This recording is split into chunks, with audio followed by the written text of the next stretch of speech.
Welcome to another episode of Marketing RV with Lorraine Rinaldi. And that's your cue. For what? To say your name. Gene Bowlby. How we doing on the meter there? Pretty Looks good from here. All right. That's all right.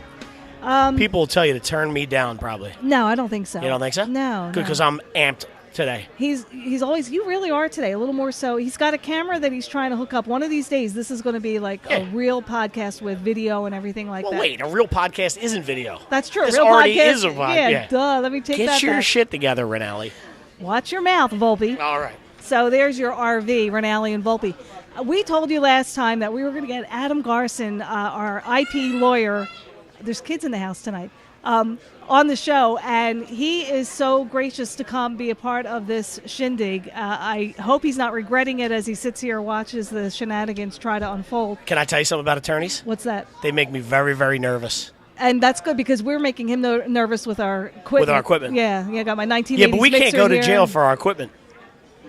I can go to jail for a background check probably. Like if he did his research, he probably could get me locked up right now. Now, why would you even want to say that? I wouldn't.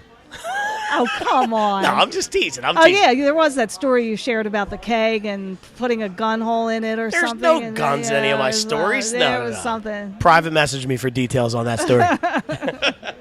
But that was back in the day when Gene lived in West Philadelphia, born and raised, actually Overbrook. But so Adam Garson is here. It's garsonlaw.com, but it's Garson-law, right? Garson-law. Garson, Garson, -law.com. And remind me to say that again to give Adam his plugs because he deserves it.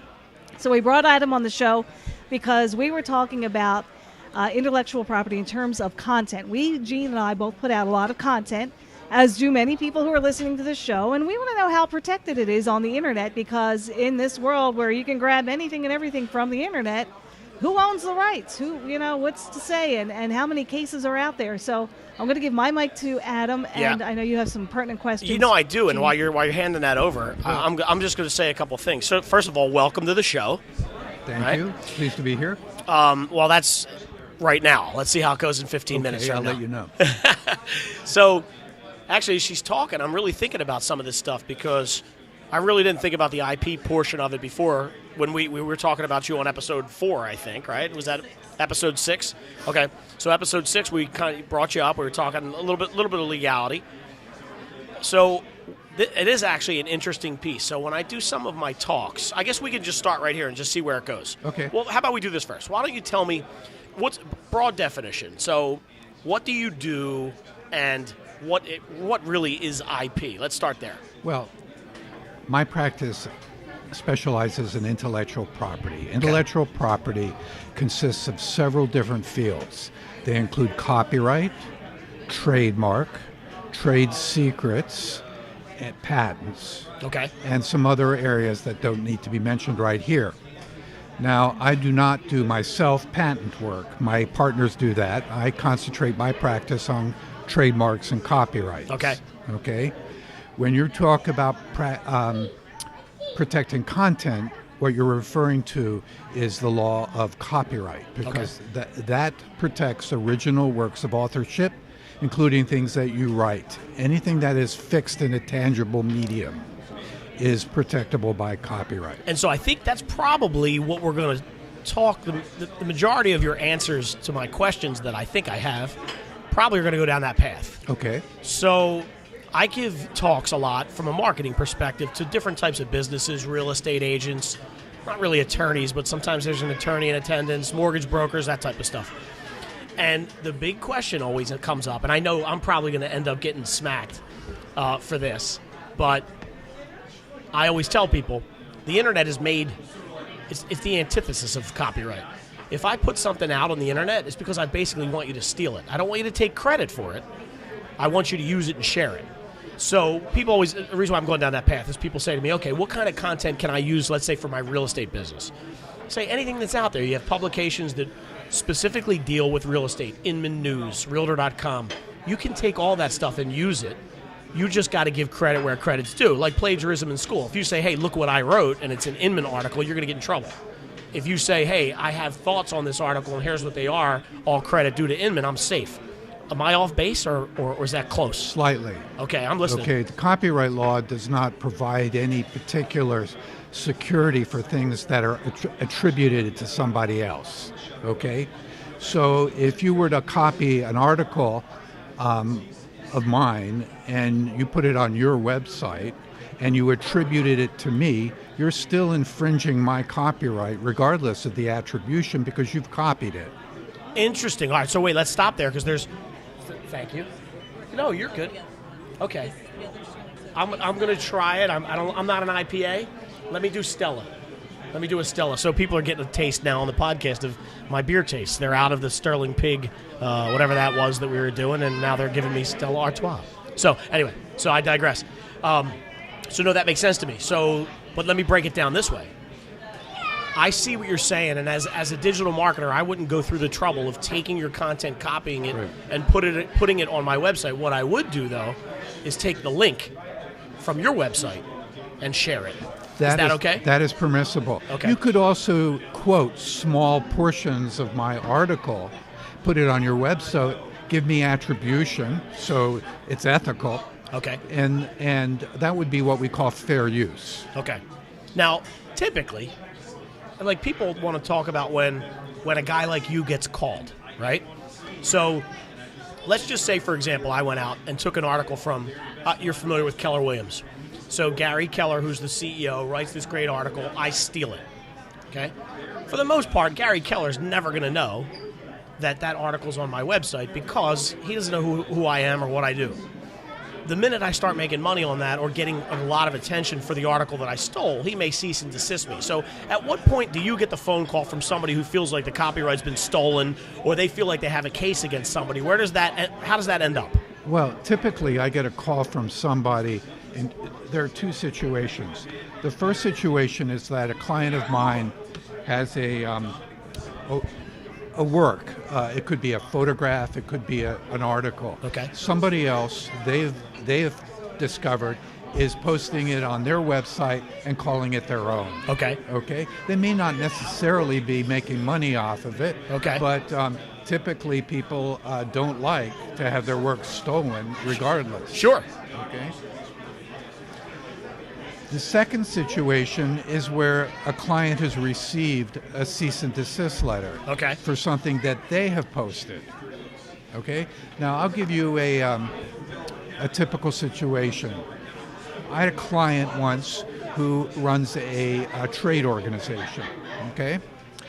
And they were going to have an industry-wide meeting in Hawaii. Okay.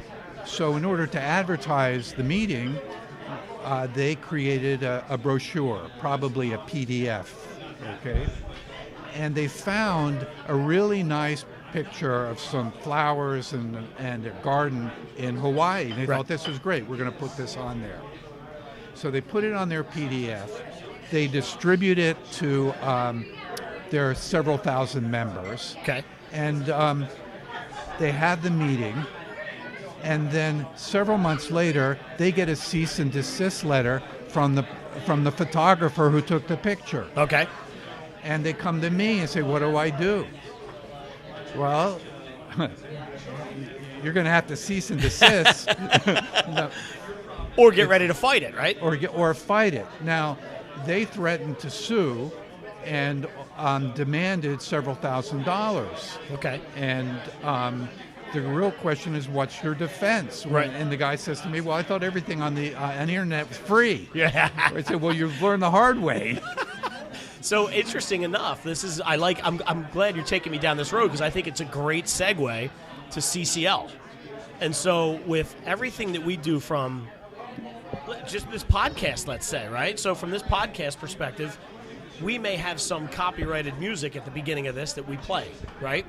Well, it isn't. I have permission to use it from the artist. Well, I'm glad you said that in front of the attorney. That's a good thing. So that's good. No, and in fact, since you brought that up, let's give Chico's Vibe a little plug. And that is the Doc 7 version that we're hearing. And the song is She Is There. I think that's the name of the song. Okay. Awesome. But Chico's Vibe is great. Chico'sVibe.com. Okay. Well, yeah, give him some love. Absolutely. Yeah, we appreciate this is what we do. We appreciate it for sure. But I do have word from Dennis Chiquino that I could use that. He's Okay. got a huge following here. So when is Dennis coming on? We're going to get Dennis Well, that on. sounds good to And me. he's going to bring a guitar. I love that idea. Yeah, Okay, yeah. good. So back to the CCL, right? So Creative Commons licensing is a big thing in our industry. Creative Commons licensing, as I understand it, and again, I'm obviously not an attorney, so you're probably going to smack my hands, which is perfectly fine. I think most people don't understand what CCL means and how it works, but you kind of just dovetailed into that a little bit. All the work on the internet is not free. You can't just use people's stuff. There is, however, this thing called Creative Commons licensing, which I understand it is professional musicians, photographers, videographers that put this stuff up on the sites and say, hey, this has a CCL, and if you do the following things like state my name in your video, you can use my stuff.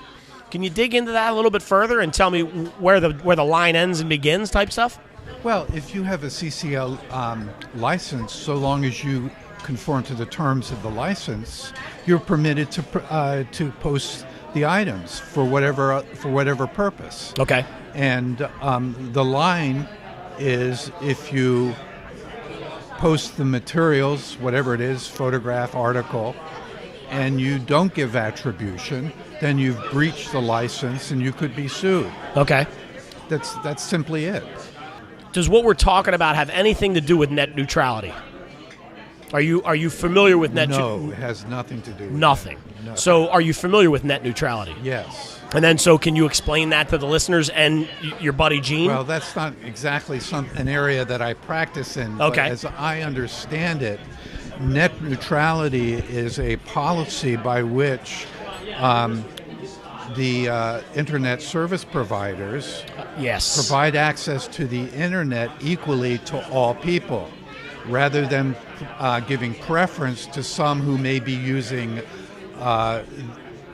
the service being provided by that particular service provider. Right. So Comcast can't favor certain Right. shows or users. Right. Or it can't disfavor people, for example, that are using Netflix.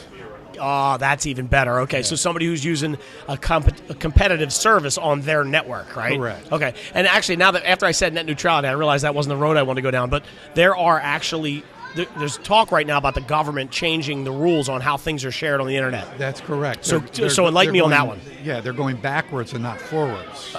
Tell me more. Well, as I understand it, the governmental agency responsible for regulating telecommunications has stated that, or has developed policies that will permit service providers to favor certain kinds of uses of the internet that they control. Okay. So again, not too much to do with copywriting? It's not directly related, no. But could it affect me as somebody who markets down the road? So I'm thinking from our listeners' perspective, they're listening to this for tips and tricks on things they can and can't do legally when they share other content. None of what the government's talking about changing has anything to do with that? Well, not with respect to net neutrality, as I understand. Okay, it. No. okay. I could be wrong, but Okay. I think I'm right. You sound like you have a pretty good handle on it. Well, so. there's certain basic principles that everybody has to understand. If you create a piece of work, say it's an article or a photograph, you are the owner of that photograph, right? Okay. If you put it out on the internet for everybody to look at, you still own it. And if someone else takes it and posts it on their website without their permission, they have infringed your copyright. Now, there's another side to this, and that's a question of whether you can enforce it or not. Okay. Sure. That involves registering the copyright with the government. Okay. Okay. And also getting a lawyer to actually approach the infringer and telling them to cease and desist. Which all costs money, right? Like, you don't do your job for free. Is that what I understand? No, that's how I earn a living. That was a joke, of course, right? So we talked about when somebody uses your photograph or your written material and puts it on their own site. We talked last show about this, and I had spoken to Adam off air about this because I needed some counsel. What happens when you write for another entity? They own the copyright, but it's your work, and your name's attached to it. And Adam, you had explained to me that there is no copyright protection, even though it might be unethical for them to remove your name. They own the content. They can change it how they like. But if you have an established name, you have what's called a common law trademark in your name. Did you want to explain a little of that? And I need you to talk right into the mic. We want to make sure that people are hearing this good stuff. These microphones, they're not very sensitive, are they? No, they're not. Thank God, because there's a lot of noise. What you were describing is partly correct. What I stated, and I typically do not talk about the advice I give my clients, but since you've waived the privilege already, what I was saying was that with respect to you, because you have had your name associated with radio and presentations and other kinds of work that would suggest to me, although I was just theorizing, that people recognize your name as a brand. To the extent that they do that, you own a common law copyright in your name. But I'm not saying that they do, they might. But your average person doesn't typically not have a common law trademark in their name. So obviously Lorraine's a little bit more famous than I am, right? So there's got to be some kind of line drawn where her name's famous enough to what's the word I'm looking for? To enforce that, right? You understand the concept of branding. That's the business you're in. Yeah, right. So you have to ask yourself, is my name a brand? Okay. Yeah, but of course my name is, but if we go to court, the judge might say, you have 3 followers. Your name is crap. Well, then it's not a brand. All right, so there's my question. What's that line? How would you, as my attorney, prove that? No, it is a brand. I got to make money on it. How's that work? No, it means if the public, associates your name with the services that you provide, then you have a trademark. Okay. The question is who is the public? If it's just one or two people, I don't think that's the public. Well, because I was going to say I'm the oldest of 6. I have an army of people that would say that I have a brand. 5 brothers and sisters and my brother-in-laws. You have a baseball team. That's a case I don't want. Yeah, no, listen, if you knew my brother-in-laws, you're 100% right. Between me, my brothers, and my brother-in-laws, you do not want that case. So the next question I had, and actually you made me rethink it. So right before Lorraine asked our question, you were talking about when you upload, let's just take a photo, just a picture. So I go out and I spend $1,000 on a camera. I take these great photos. I love them. I put them up on the internet. I own the rights to those. Except, as I understand it, until I place it on a platform or a social media site a la Facebook, where I relinquish those rights. Partly true. So explain that to me. Okay. Facebook, Instagram, and other social media platforms have what's called terms of service. Right. Okay? When you sign up for one of those organizations, you automatically, or you are required to agree to those terms of service. Which everybody reads thoroughly, correct? Oh, thoroughly from top to bottom. Instagram does not claim ownership over the content of the photographs and other images and videos that you post. Does not. Does not. Interesting. Okay. Facebook, I believe, does not either. Oh, okay. Okay. They are. Okay. But they have different terms of use. Sure. Now, there are other social media companies that may do something different, and you should always take a look, if you're concerned about this, at the terms of service. And realistically, I mean, honestly, Yeah. What does that mean? So let's say Facebook does, I go back and find out, Facebook does own all of the content that I have up there. What does that mean? That they can use it for whatever they want? I mean, how does that hurt me? Yes. Well, if your content was so great that they thought they could monetize it, that would hurt you. So they would use it, make money, and I got no piece of that. Right. So interestingly enough, you'd find this. My father-in-law, and this sort of doesn't really have anything to do with this. It sort of does, but not really. My father-in-law sends me a text message one day, and as you can see, I have a great head of hair. I used to use this thing called... Where? Yeah, exactly. So for those who can't see or don't know me, I'm bald. So I used to use this thing called the skull shaver. And the skull shaver was, instead of picking your head with a razor, it was an electric razor that you held in your hand. Real convenient. Look it up, skullshaver.com. It's cool. So I love this thing when I got it a couple years back, and I took an actual picture of myself using it and gave a review to the company. They are now using my photo as a marketing advertisement in a sponsored ad. And my father-in-law sent it to me. He's like, what is this? I hadn't seen it. I mean, this is literally 4 years ago that I did it. And when I looked at it, it was so long ago. When I looked at it, I thought, I feel like the way it looks, they spied on me in my camera. And I went back and looked at all the conversations I had, and I realized I sent it to them through a review. So there was nothing undercover, but he's like, you need to get money. And I'm like, no, I'm pretty sure I waived that right? Well, you would have to look. Did you submit it in their website? Probably. Yeah, you'd have to look at their terms of service. Yeah. Chances are you did relinquish your rights. They could also argue that they had an implied license to use it because you gave it to them, right? I did. And Yeah. listen, believe me when I tell you, I'm not trying to find out if they're making any money. If they're making money off this mug, they can keep it. Like, I can't imagine I'm their spokesperson. Now, So query whether you had put the picture of you using this razor on your website just for your friends to see.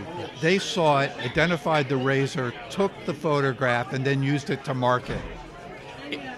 Then you'd have a lawsuit. Well, and I would also have a case with my wife where I tell her I'm good enough to be an actor. I'm good looking enough to be an actor. She doesn't believe me. But if somebody's poaching... I don't practice family law, I'm sorry.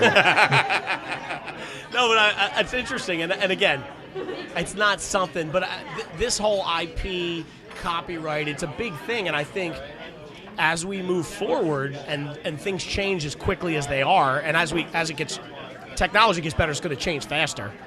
In order for you to be able to keep up with the laws is going to be a full-time job, right? So I'm interested to see as this moves forward how much more the law changes to the detriment of me and my clients. Is there anything that you would... So did you want to ask something else? I mean, go ahead. So I have a couple of questions. Adam has an article that he's published called Do's and Don'ts When Posting Images Online, which is very helpful. So can we find out if we can get his approval to copy it and put it on our website? So how can we help him share that, figure that out? Absolutely. You could link to it, and the URL is on this Yes. page. Or you could take it and copy it. I would license it for that purpose. But I would be afraid if we didn't get that in writing, dealing with a lawyer. So I think we'll do a link. I think we'll do a summary and a link. That's How's fine. that? That's good. You know why our posts are pretty short anyhow. The other thing I wanted to ask you, with copyright laws and trademarks, has the internet made your business explode? Yes, but I started my business in the 90s. The internet was present. And in this century, the growth of social media has been exponential. Yeah. And along with it, all the problems that come along with sharing copyrighted materials, which is what we've been talking about. So yeah, the intellectual property business is good.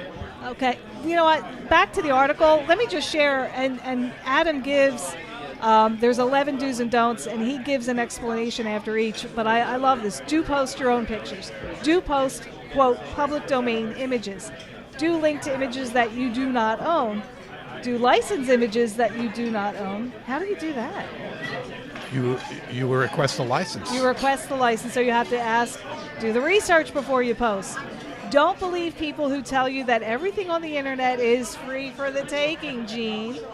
Don't believe you won't suffer any consequences if you disregard the advice in this column. I love that. Don't rely on attribution to save you, which guilty as charged over here. I always attribute the photos that I share. I won't tell you where. But you know, being in the PR industry, if I get a cease and desist, I'll abide. I will desist. But I will cease and desist. However, I will use it as a marketing tool. Oh, look at me. I didn't know. And I got this guy after. No, not good. I don't know. Adam doesn't want to say anything. I've already stepped in it too much. Don't use stock images unless you have paid for them. Well, that's, and most stock image places will put a watermark on it. So, and they're so cheap to use. So why wouldn't you pay for it, right? Fair use is hard to predict. Do ask a lawyer before assuming that your activities are protected. And don't panic if you receive a cease and desist letter. Why not? Why not panic, Adam? Because you can hire me to help you deal with it. Nicely done. Where do they hire you again? Let's tell them all. What's the best spot to find out how to get your services? Garson-law.com. So how much, I'm going to my producer here, how much time do we have left? 3 minutes. All right, let's do this then. So being that we have this real nice little document that we're going to share, thank you for that. Yeah. Is there anything that you would want to impress upon the listeners from a marketing perspective or just a copyright perspective or a legal perspective? Your tip of the day. Is there a tip that you have to watch out for this, something you've seen in your business in the last couple of weeks that should be a hot button? Anything that you can impress upon the users to look out for or to practice on a regular basis? Well, let's turn the topic to trademarks rather than to copyright. And I think it's important that people who are developing trademarks understand that if other people have the same or similar trademark, that eventually they will have to give up their chosen trademark unless they've done the appropriate search to ensure that what they have is unique. And that's one of the biggest problems that I have, is that I have people come to me who have already tried to register a trademark and have been rejected by the Patent and Trademark Office because they never did a search. Oh, okay. And when you say search, you're not talking about a Google search.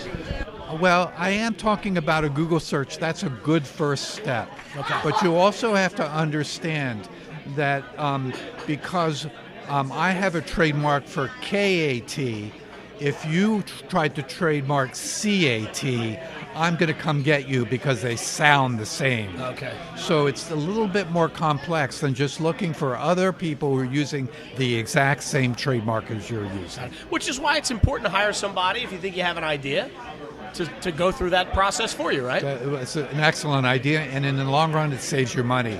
I think you're 1,000% right. And before we wrap this up, I want to ask you one off-the-cuff question. What does Adam like to do on his off time from reading trademark and copyright laws? I'm learning how to play the guitar. Cool. I love that. So when we do this again in a couple months, will you come back and play a little trademark ditty? Oh, of course. Well, listen, I'll let Lorraine wrap this up with you. So here, you got it? Well, do you sing as well? No, he doesn't sing. He just plays guitar. So we'll let Gene sing and. Oh, I can't wait for that episode. Oh, God help us. Is it okay if I rap? Yeah, sing it. No, rap. Oh. When he plays guitar, I'm going to rap. Okay, rap now. Wrap it up. No, you wrap it up. I'm out. I'm going to WRAP it. You got to say ciao. Ciao.